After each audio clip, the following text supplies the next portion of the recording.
How's it gonna look? Should I wave my hand? Should I dance? You know, should I sing out loud?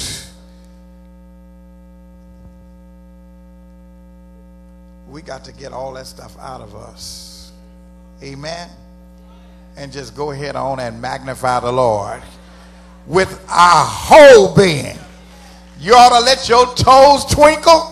Come on. You ought to let your hands clap. You ought to open up your mouth, your tongue, your eyes, your body. Come on, somebody.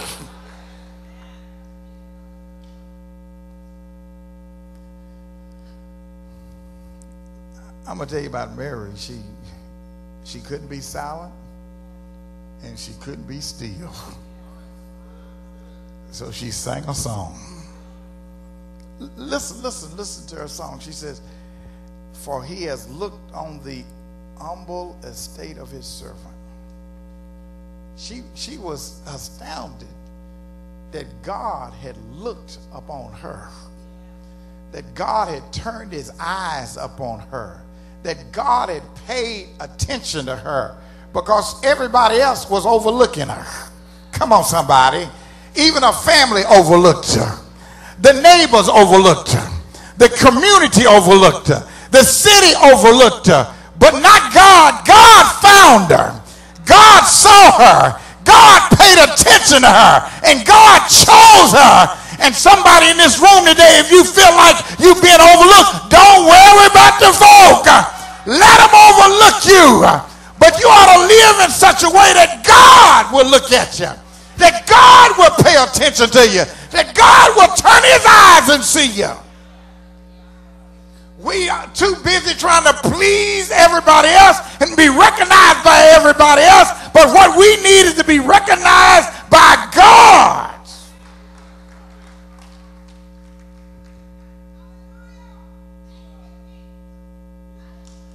The song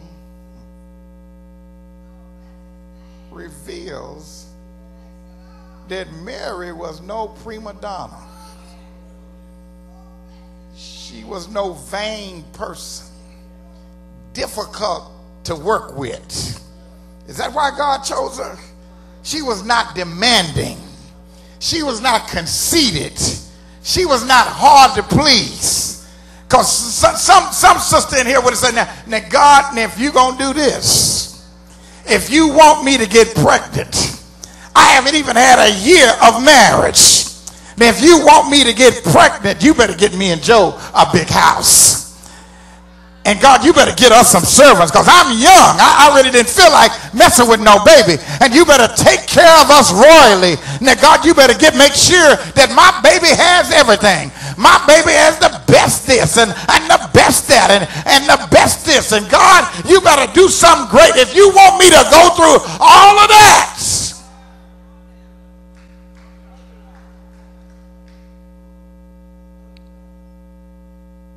But not Mary. She was no diva. She wouldn't be singing Beyonce's diva song. I'm a diva. I'm a diva. I'm a diva. I'm a diva. Who is she trying to convince herself?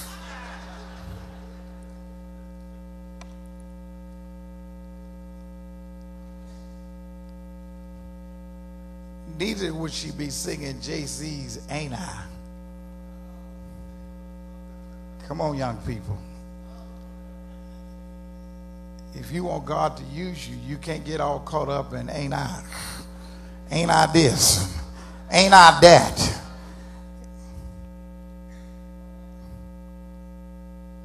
Neither would she be singing, I guess this is Kaylee Boys. Y'all help me, young people. I look good. Oh, my mama. Oh, my hood. I look fly. I look good.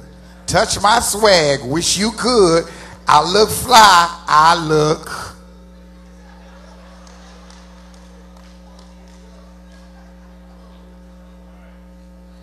Some of y'all were feeling that thing, weren't you?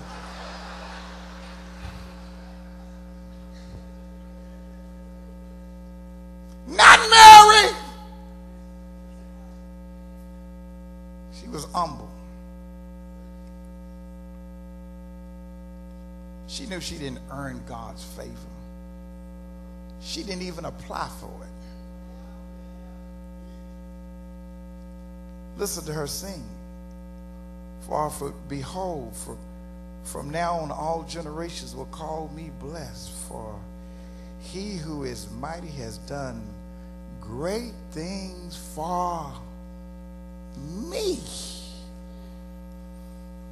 She was caught up with what God had done for her. Her womb would be used to bring into the world the Messiah. She felt that there were others. You know, you can tell a person who's humble when they always feel like there are others who could have been chosen.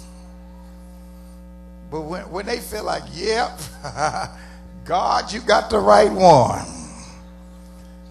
But you ought to feel like there are others who could be chosen. There are others who could have received this. There are others, God, you could have touched. There are others, God, you could have chosen. There are others you could have called, God, but you chose me. God, you chose me. You've done something mighty for me. She was humbled by the fact that God would put her on the big stage of the world.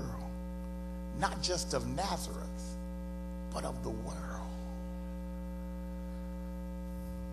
And listen to me, young people, it wasn't her looks that got God's attention. It wasn't her talent. It wasn't her education. It wasn't her wealth. Brothers, it wasn't her swag. It was her humility.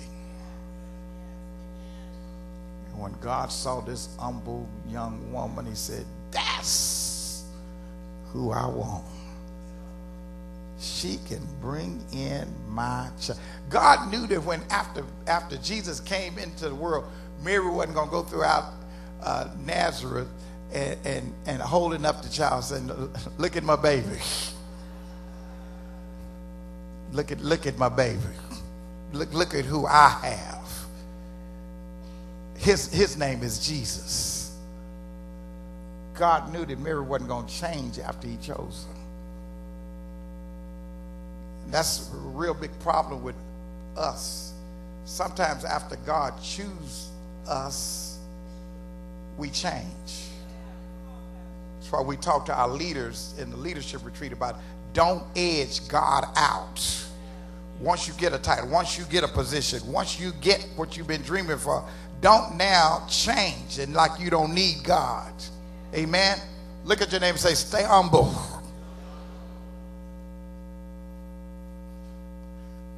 When President Barack Obama received the news that he had been selected to receive the Nobel Peace Prize, he was humbled to be chosen.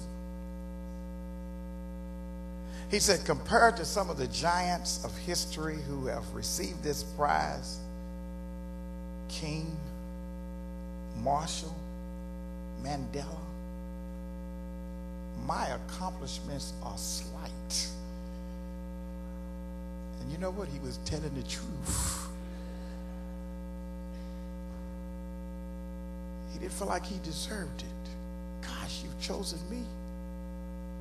Even when he accepted, he said, I'm accepting this because what you've done, you are affirming the hopes of the world. You're not affirming me, what I've done, but you're affirming the hopes, the dreams of the world for peace, for unity.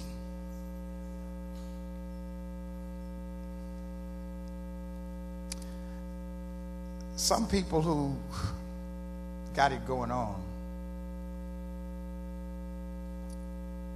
unfortunately, have to be humbled.